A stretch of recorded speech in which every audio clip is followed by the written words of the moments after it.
pues vamos a hablar de un tema en el cual yo soy experta en México. Trabajo en un Instituto Nacional de Salud en la Ciudad de México, pediátrico, específicamente en un error innato de la inmunidad. Y bueno, pues vamos a hablar justo de esto. Y para cambiar, ¿tengo que apuntar hacia algún lado o nada más apunto y ya? Ok.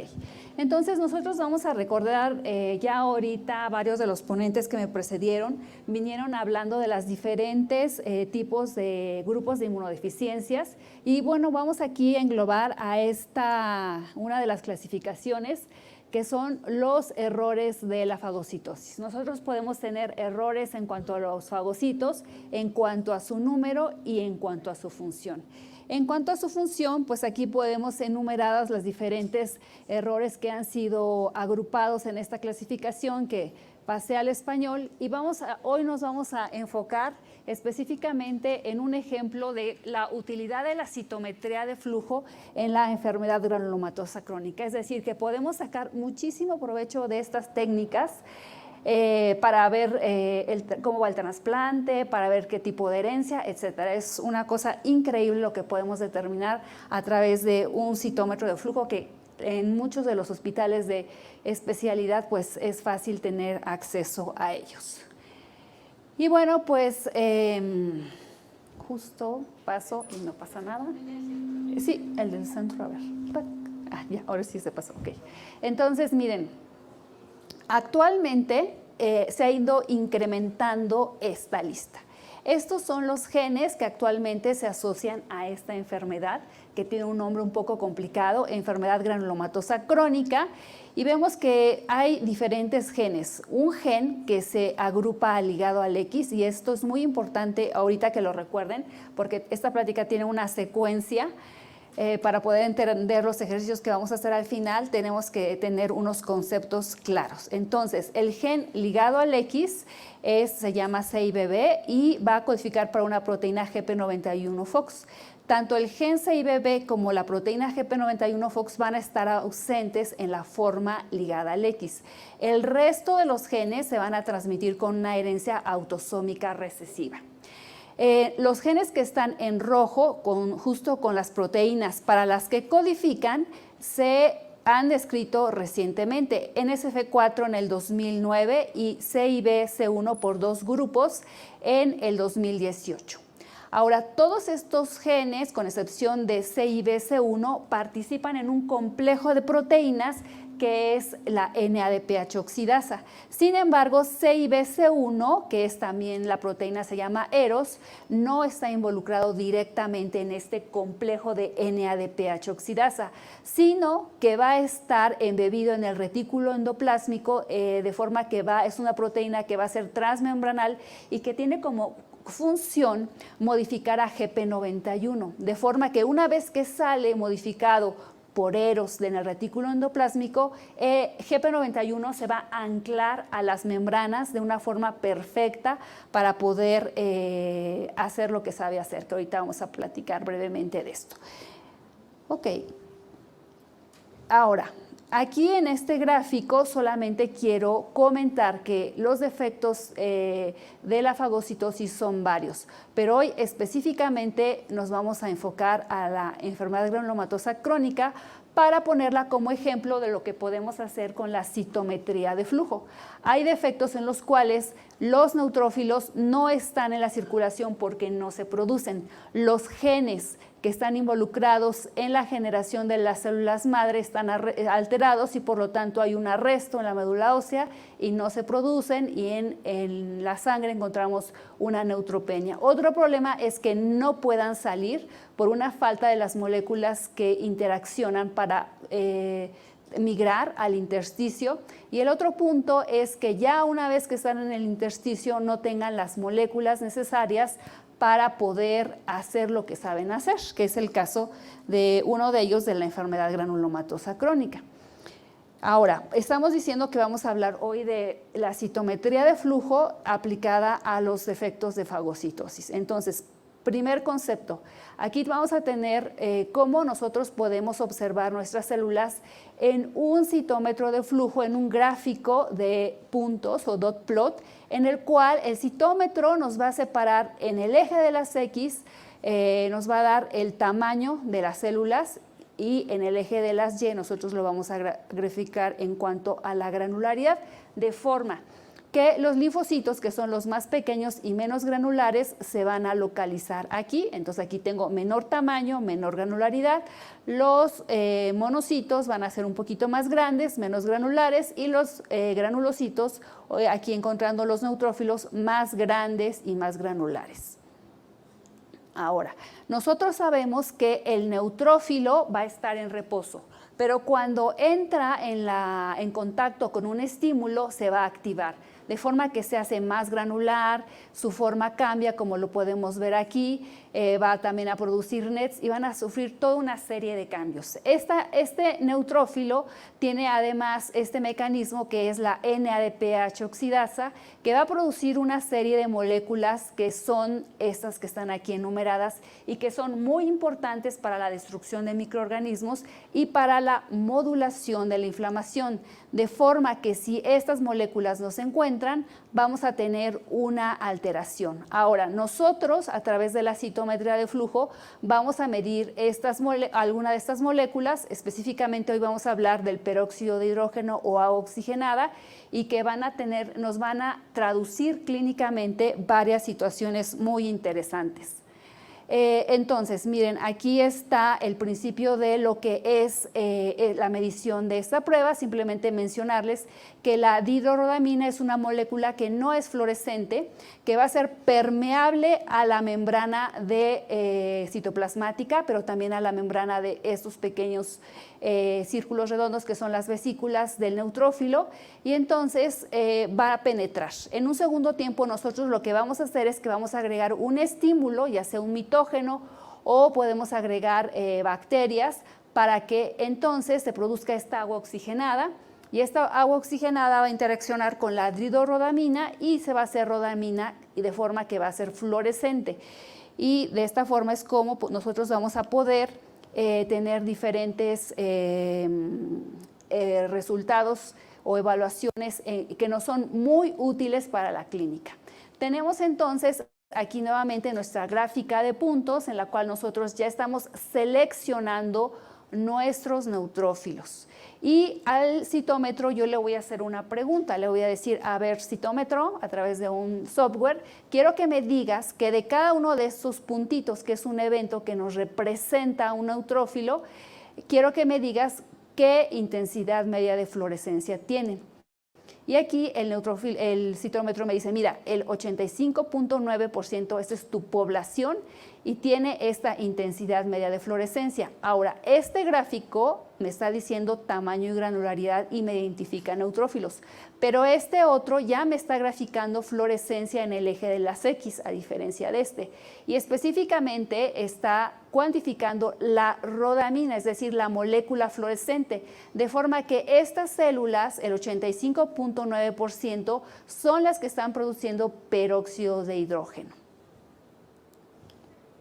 Ahora, nosotros vamos a ver que una vez que tenemos activadas a nuestras células, vean cómo aquí ya cambió la forma y el tamaño de los neutrófilos. Ya se hicieron más grandes y más granulares, ya no se ven concentrados en un área determinada. De forma que nosotros estamos aquí seleccionando a este gate o ventana y lo vamos a ver representado como histograma. Ya quité el dot plot. Y entonces aquí vamos a ver que este es el porcentaje, o estos más bien son la intensidad media de fluorescencia de los neutrófilos activados, entendiendo que en el eje de las X estoy viendo rodamina. El histograma que está a la izquierda son condiciones en reposo. En la que nos debemos de enfocar es en esta. Ahora, aquí solamente para resumir que tenemos igual en este experimento el número de neutrófilos en el eje de las Y, en el eje de las X vamos a tener la producción de ROS, específicamente de agua oxigenada o peróxido de hidrógeno. Aquí tenemos neutrófilos que no fueron teñidos, aquí tenemos neutrófilos a los cuales les agregamos solamente DHR, vemos que per se la DHR tiene cierta fluorescencia. Posterior agregamos un mitógeno en un paciente que tiene la enfermedad y que observamos que tiene una producción disminuida en comparación con un sujeto normal. Cualquiera de nosotros, si ahorita nos hicieran una DHR, un estudio de medición de peróxido de hidrógeno, tendríamos un patrón como este. O quizá, si todos entre comillas somos sanos, habría quizá una portadora. Ahora, es muy importante entender que estos estudios son muy valiosos porque son accesibles. A veces es complicado tener acceso a los estudios genéticos en nuestros países en una primera instancia, pero un citómetro está en donde quiera. Y yo les puedo decir que la correlación de los resultados que ustedes tengan en el genotipo con el fenotipo en cuanto a la citometría es al 100% y ahorita lo vamos a demostrar. Ya entendiendo estos principios, pues ya podemos pasar a los ejercicios clínicos que tenemos. Miren, a través de esta técnica, que es la oxidación de la dihidrorodamina, vamos a poder detectar pacientes que no producen estos radicales libres de oxígeno y específicamente esto se llama enfermedad granulomatosa crónica. En el histograma azul observamos la condición en reposo y en naranja ya una vez estimulados. Han sido estimulados con PMA. Y podemos ver un paciente, un control sano. Pero hay algo muy importante que debemos de recordar. Los que nos dedicamos a estudiar a estas enfermedades, nosotros decíamos que hay dos genes nuevos que se han detectado, que es P40Fox y que es CIBC1 o EROS. Estos van a quedar generalmente en algo que se llama zona gris, es decir, que no les salen así como enfermos totalmente, como los que se llaman forma clásica, ni les salen totalmente normales. Entonces, estos quedan en una zona intermedia y son los más difíciles de diagnosticar. Cuando uno ya conoce su citómetro, ya sabes qué intensidades de fluorescencia te dan tus controles y tus pacientes clásicos, va a haber una zona aquí, que es la zona gris, que justo es la que va a ser más difíciles de diagnosticar. Ahora, ¿cuál es la clínica de estos pacientes? En general, casi todos tienen infecciones por hongos o bacterias, pero ahora los que son no clásicos o P40Fox, en este año salieron 2 publicaciones en los cuales un paciente tuvo lupus. O sea, ¿quién de primera instancia va a pensar que un paciente que tiene lupus tiene enfermedad granulomatosa crónica por deficiencia de P40Fox? Entonces son los más difíciles y justo están en esta zona gris. También recientemente hubo un caso que reportó Ana Elena dentro del grupo de Jacinta, que tenía una plaquetopenia autoinmune. Un niño completamente sano, sin infecciones, deficiencia de P40Fox. Entonces, el mensaje, uno de los primeros mensajes que quiero es que deben de estar, una vez que ustedes monten la técnica o si ya la tienen, cuidado con estos pacientes que tienen en la zona gris. Aquí, por ejemplo, les voy a presentar este caso. Es un chico que estudiamos en colaboración con el Hospital Infantil de México, otro hospital de concentración en México, en donde el médico referente nos dice, oye, mira, ¿sabes qué? Que yo ya hice la DHR y te muestro mis histogramas. Obsérvame, dice, mira, aquí en el eje de las X estoy midiendo peróxido de hidrógeno, que es la dihidrorodamina, y en naranja está el histograma nos representa los neutrófilos en reposo y en morado nos representa los neutrófilos activados. Dice, aquí yo no tengo duda que el paciente tiene una enfermedad granulomatosa crónica, pero observa, Cuando estoy en el eje de las X, igual midiendo lo mismo, pero estimulando con simosan, pues está en una zona gris, ¿es o no es? Y le digo, bueno, pues vamos a hacerle las diferentes subunidades de la NADPH oxidasa, y justo pues GP91 expresaba bien, P22 expresaba bien, y me falta una 67 bien, pero finalmente este paciente fue una deficiencia de P47-FOX. Es decir, la clínica era muy sutil, tenía una neumonía, ya tenía 9 años, y yo le insistí al doctor Omar, este paciente hay que estudiarlo, Omar, pero me decía, sí, pero P47 no es fácil de diagnosticar. Pedimos ayuda al doctor Kunz y él nos hizo algunas técnicas para detectar el pseudogen y finalmente fue. Entonces, ¿cuál es mi mensaje? Cuidado. Si ustedes fíjense, si yo hubiera usado solamente un estímulo para este ensayo, lo hubiera dado quizá por normal. Y quizás se me han pasado algunos, pero ahora con el paso del tiempo, mi recomendación es que ustedes usen 2 estímulos, tanto un mitógeno como aquel que estimula por otra vía, que es equivalente a las células como estafilococo o E. coli. Ahora, entonces, este es el mensaje que tenemos ahora, las formas no clásicas de EGC. El doctor Thomas, que está en Inglaterra, en Cambridge actualmente, reporta este artículo de Eros. Y vean, esto es lo que quiero que se centren. Es un paciente en donde, este es el artículo en donde reporta esta forma no clásica por deficiencia de Eros. Y vean, sin estímulo observamos los histogramas que no hay incremento de la fluorescencia.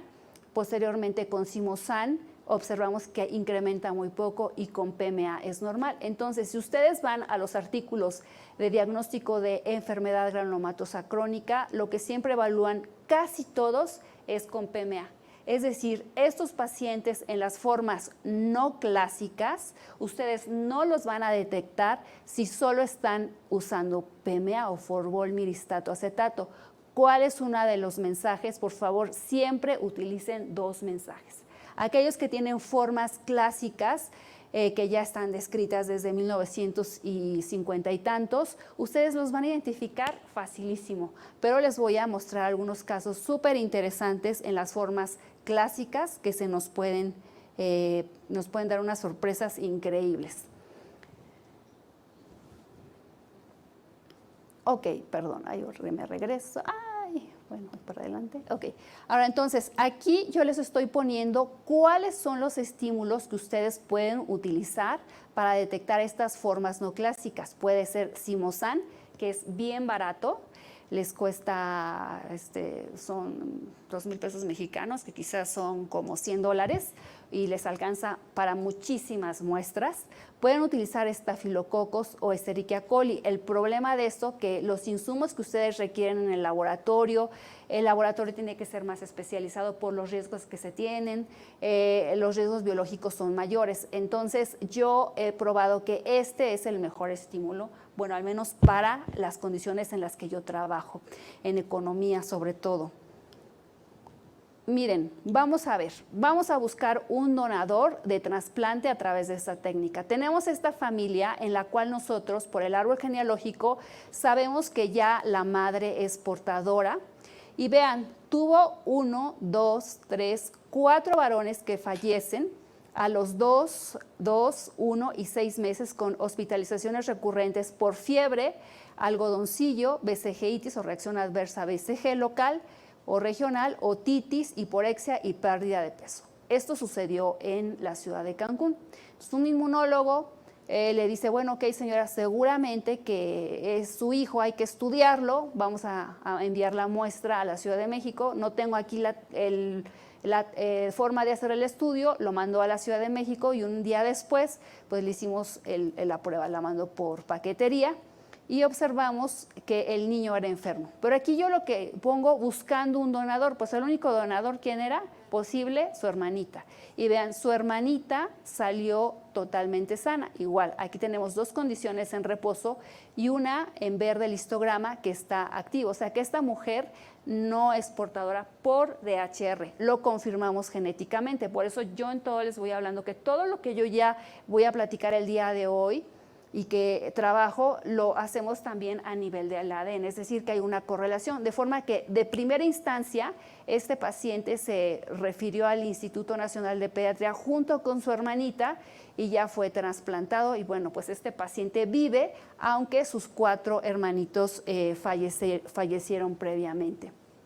Por otro lado, esta técnica también, otra de las aplicaciones técnicas es el tamizaje de la enfermedad ligado al X en las mujeres de rama materna. Hoy por hoy sabemos que las que son mujeres portadoras no son sanas, son enfermas y es muy importante que nosotros detectemos para informarles. Entonces, esta técnica también nos sirve para extender el pedigrí, es decir, yo ya encontré a este varón que es enfermo y yo tengo una pregunta para ustedes.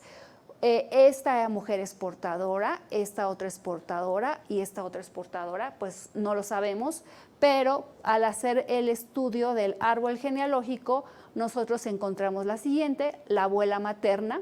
Podemos observar que la abuela materna es portadora, al igual que la madre, y estos estudios se pueden correlacionar con la expresión de GP91-Fox. Es decir, que cuando medimos a la par GP91-Fox podemos ver que tanto esta técnica como esta otra correlacionan para la confirmación del diagnóstico de portadoras, con una excepción de las mutaciones que se llaman con sentido erróneo, de forma que nosotros pudimos completar este árbol. Sabemos ahora que la madre es portadora, que la abuela es portadora y que, bueno, la que es la bisabuela del probando no la pudimos estudiar.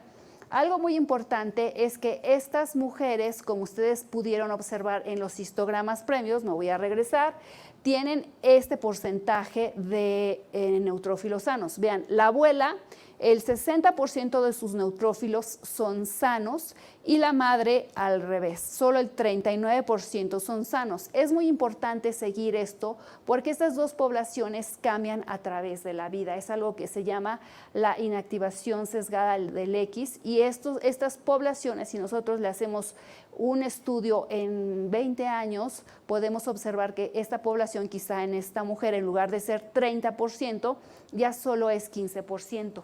Y estas mujeres pueden ser enfermas, como lo vamos a mostrar en unos casos que también tenemos. Entonces, las mujeres portadoras tienen manifestaciones clínicas. Tenemos pacientes que seguimos o madres de pacientes que sabemos que se hospitalizan, hermanas de pacientes que se hospitalizan por problemas autoinmunes. Y bueno, pues hoy por hoy se sabe que las mujeres portadoras son poco estudiadas, pero que las manifestaciones autoinmunes e inflamatorias están presentes, aunque no tengan infecciones. Este es un caso.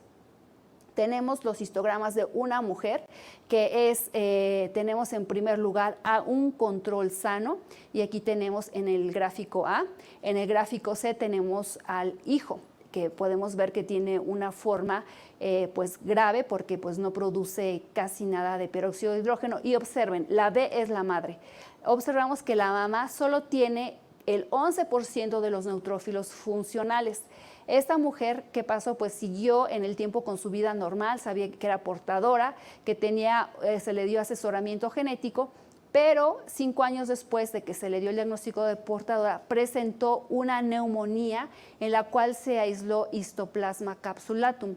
Este agente no se asocia a enfermedad granulomatosa crónica. No sabemos en realidad cuál fue la causa de la muerte, si Histoplasma capsulatum no necesita ser destruido o sea, no se ve involucrado, afectado por la producción de peróxido de hidrógeno. Lo que creemos que se generaron autoanticuerpos contra alguna citocina relacionada con la eliminación de este patógeno, pero es una mera hipótesis.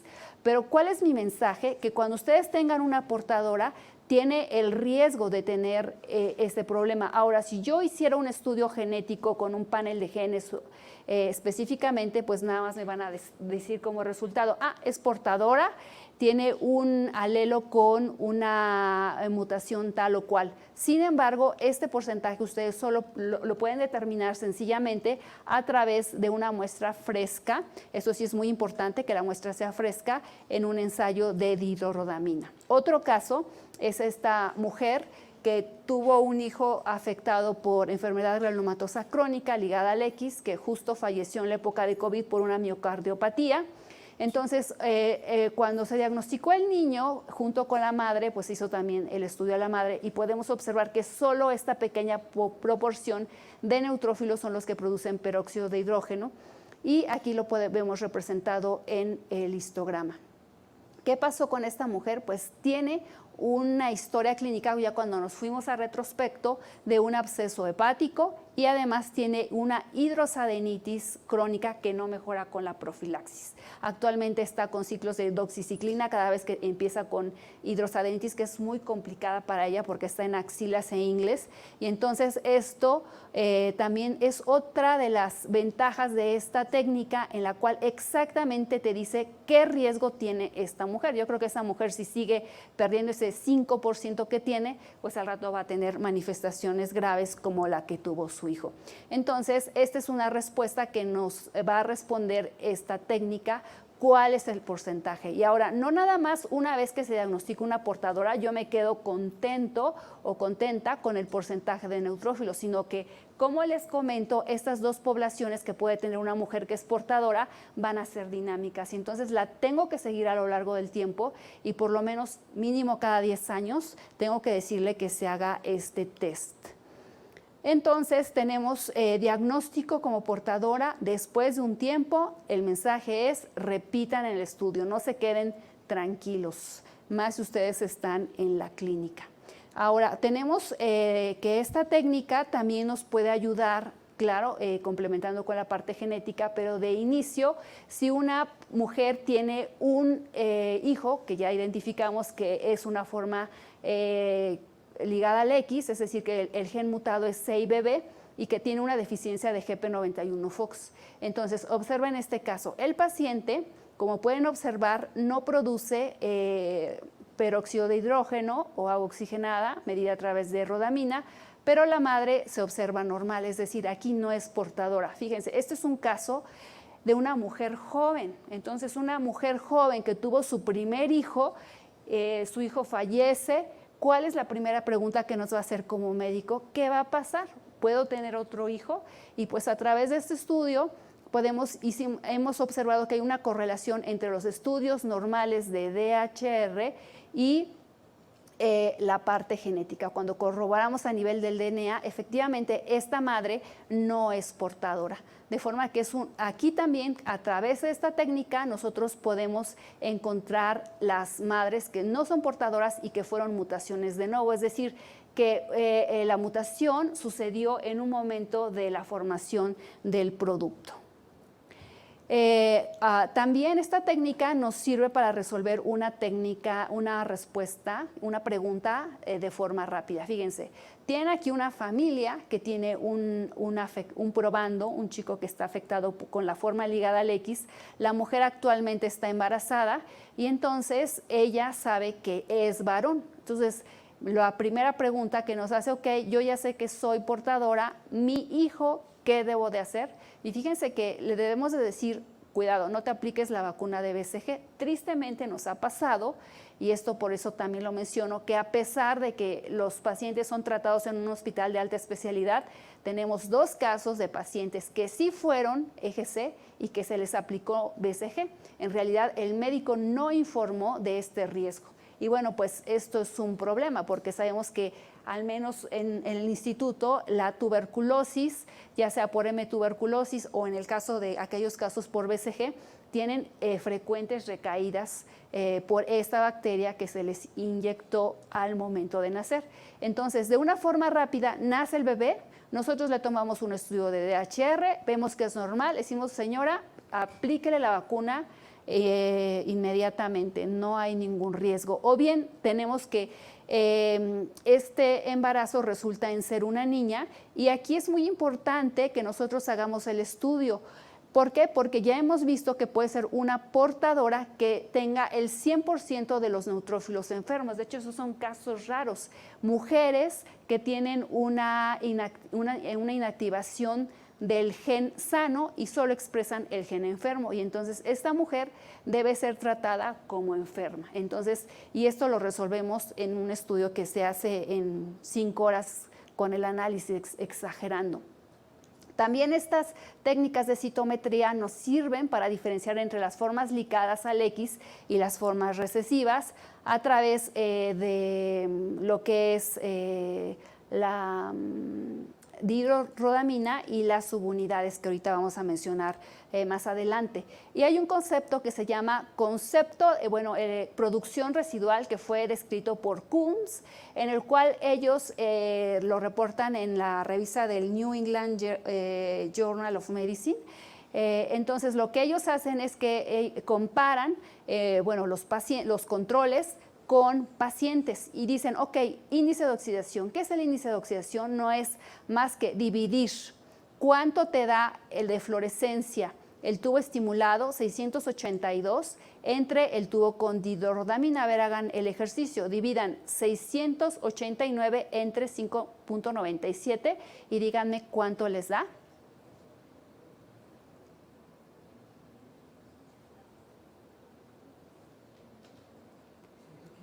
115. Entonces, este control sano tiene un índice de oxidación de 115. Ahora, vamos a ver un paciente. Vamos a hacer la división. Nos da como estímulo una fluorescencia, una intensidad media de fluorescencia de 12.6 y lo vamos a dividir entre 2.63, que es el tubo que tuvo DHR. Y me van a decir cuánto les da. 4.7. Habitualmente las formas que se diagnostican, las más graves, nos dan 1. Entonces, el doctor Kunz dice que aquellos pacientes que tengan un índice que sea de 3 o más tienen un mejor pronóstico. De forma que cuando nosotros observamos que este chico tiene 4.7, tiene un mejor pronóstico a aquellos casos que tienen menor de 3. Y este joven llegó al instituto a los 14 años con diagnóstico de tuberculosis intestinal, se perforó, tuvo neumonía, pero de todas salió sin diagnóstico, de forma que es una forma, también una ventaja que tiene esta técnica, que puedes calcular lo que es el índice de oxidación y puedes saber qué pronóstico tiene tu paciente. Algo muy importante es que nosotros tenemos que hacer esto con sangre fresca, así tomar la muestra e inmediatamente hacer el estudio para que esto sea fiel. ¿Por qué? Porque si lo hacemos horas después o días después, pues empieza a haber una fluorescencia inespecífica y el índice te va a salir quizás hasta en 6, en 7, pero va a ser un resultado que no es fiel. Nosotros también podemos hacer a través de la citometría de flujo estas tinciones celulares midiendo alguna de estas proteínas que están ausentes en una de las formas de enfermedad granulomatosa crónica. Entonces, nosotros en primer lugar hacemos la dihidrorodamina. Digo, ok, tiene enfermedad granulomatosa crónica y como segundo punto, ahora yo quiero saber cuál es la molécula que es la responsable. ¿Es GP91-FOX, P22-FOX, P47-FOX, P67 o P40?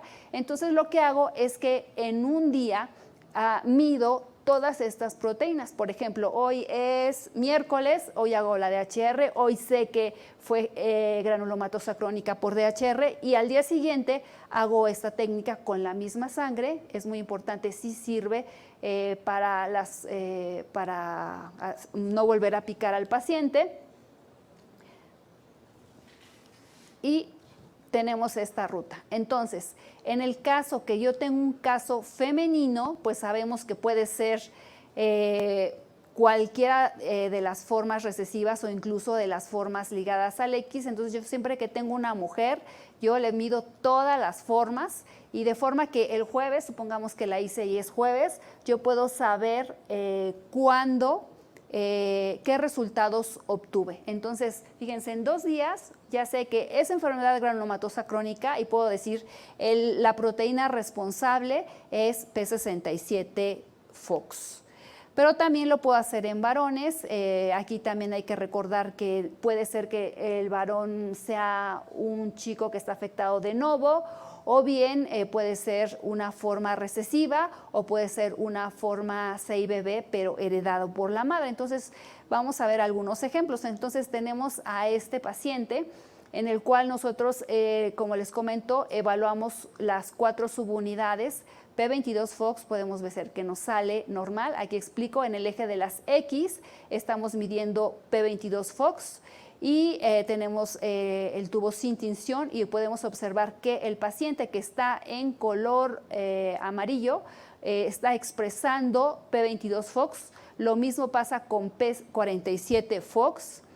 Podemos observar que GP91-FOX también está presente, pero observen, en P67-FOX observamos una clara disminución de la intensidad de fluorescencia. Entonces, este chico tiene una enfermedad granulomatosa crónica por una deficiencia de P67-FOX.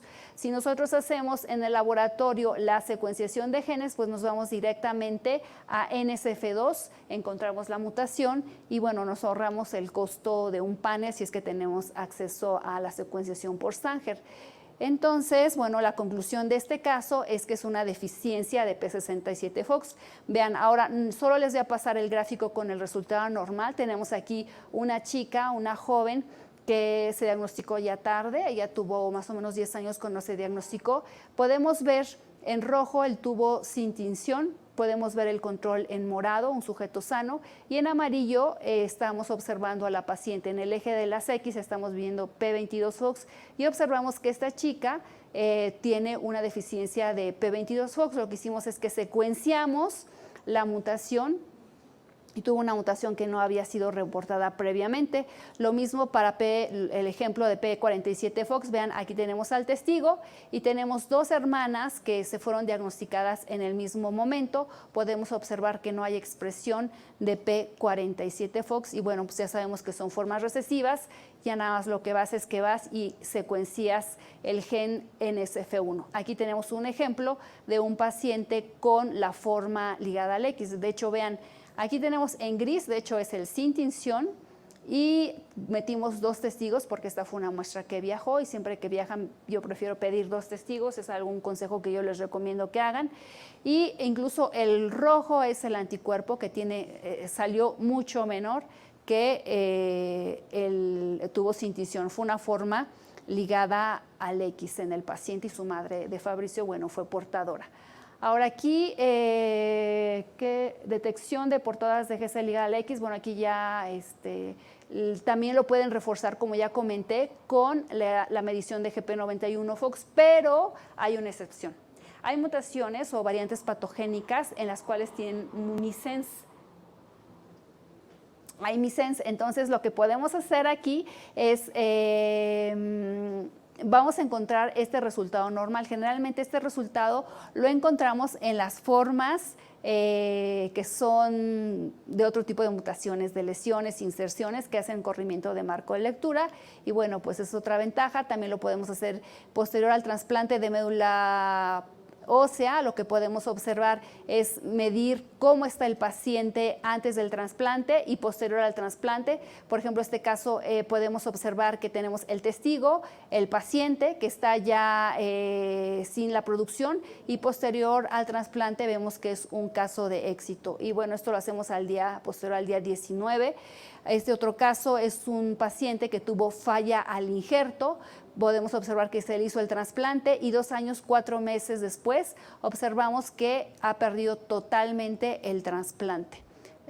Igualmente podemos ver que los pacientes posterior al trasplante pueden ser quimeras y así viven. Solo necesitamos que el paciente tenga un 10% de células sanas y aquí podemos ver que tiene 83%. Entonces es otro tipo de pacientes que encontramos posterior al trasplante. Y ya casi para finalizar tenemos un caso en el cual inicialmente lo secuenciamos por Sanger, P67-FOX, que era la proteína que tenía ausente por citometría de flujo. No la encontramos, hicimos Sanger, yo recorrí el gen varias veces, no encontré la mutación, le pedimos el panel de genes y tiene una lesión que ya había sido descrita en 2 pacientes a nivel mundial. Y bueno, pues lo que hicimos es que hicimos el pedigrí y podemos observar que el paciente tenía un hermano que también era enfermo, solo que cuando lo interrogamos era totalmente normal. Bueno, dijimos, ok, hubo un error, vamos a hacer la DHR y el paciente sale enfermo por DHR y no expresa P60 y 100. Entonces es un caso rarísimo en el cual es un chico que tiene ya 12 años y no ha tenido ningún síntoma, solo tiene esta hiperpigmentación por fotosensibilidad. Vean, a diferencia, es su hermano que ha tenido múltiples infecciones, con lo cual podemos ver la penetrancia variable que pueden tener estos casos, que buscando en la literatura es rarísimo. De hecho, este caso lo sometimos a la revista Journal of Clinical Immunology y bueno, ya estamos por publicarlo. Y bueno, ustedes pueden corroborar el diagnóstico genético, es decir, si les sale el gen CIBB, pues pidan por favor el estudio de DHR para ver si realmente es funcional. Recientemente tuvimos un caso en el cual al chico le diagnostican enfermedad granulomatosa crónica, pero le dan variante con significado incierto, pero cuando hacemos la DHR sale normal. Entonces con esto se descartó que esa variante fuera patogénica, porque ya de hecho ya lo pensaban en trasplantar y toda una historia complicada. El diagnóstico también puede ser post-mortem, un caso de un niño que fallece, se le toma la muestra de DHR justo en el segundo día, muere, y estudiamos a las portadoras y pudimos corroborar que era una forma ligada al X. En realidad nosotros no sabíamos si esto era porque a veces cuando hay chicos en la terapia intensiva con tantos medicamentos y cosas que tienen, puedes tener un resultado así. Y dijimos, bueno, pues yo no me quedo contenta, vamos a estudiar a la madre y a la abuela, y ambas, vean, son portadoras. Entonces también como diagnóstico post-mortem podemos confirmar el diagnóstico en las madres relacionadas. También podemos estudiar aquellos casos que nos den un resultado por exoma. Fue un caso que pensábamos que era un defecto del eje porque solo había tenido infecciones micobacterianas en la adolescencia, y nosotros finalmente confirmamos que por DHR ya había fallecido el chico años atrás. La madre y sus 2 hijas eran portadoras. El tubo que se recomienda siempre y que es mejor porque hay varios tubos en lo que podemos tomar es heparina litio o heparina sodio. La muestra la debemos de tomar un día después si tenemos resultados confiables, aunque los mandemos por paquetería. Y tenemos que tener cuidado. Esto es un caso que aparentemente me sale como portadora, pero cuando nosotros lo hicimos con una sangre vieja, pero cuando lo repetimos con sangre fresca, vean, es totalmente normal. O sea que esta mujer que era con forma ligada al X, el chico que tuvo, el paciente, es totalmente normal, de forma que también nos ayuda. Es una enseñanza que por favor para portadoras sí usen sangre fresca. Y bueno, también algo del trabajo que hago es que voy a diferentes lugares a entrenar, porque muchos médicos ya diagnostican, piensan en la enfermedad, pero no tienen esta herramienta tan sencilla y con tantas ventajas en su lugar de trabajo. Y bueno, pues invitarlos a este congreso que ya está en pie de puerta. Y bueno, estos son mis datos y agradezco nuevamente por la invitación a este congreso. Muchas gracias.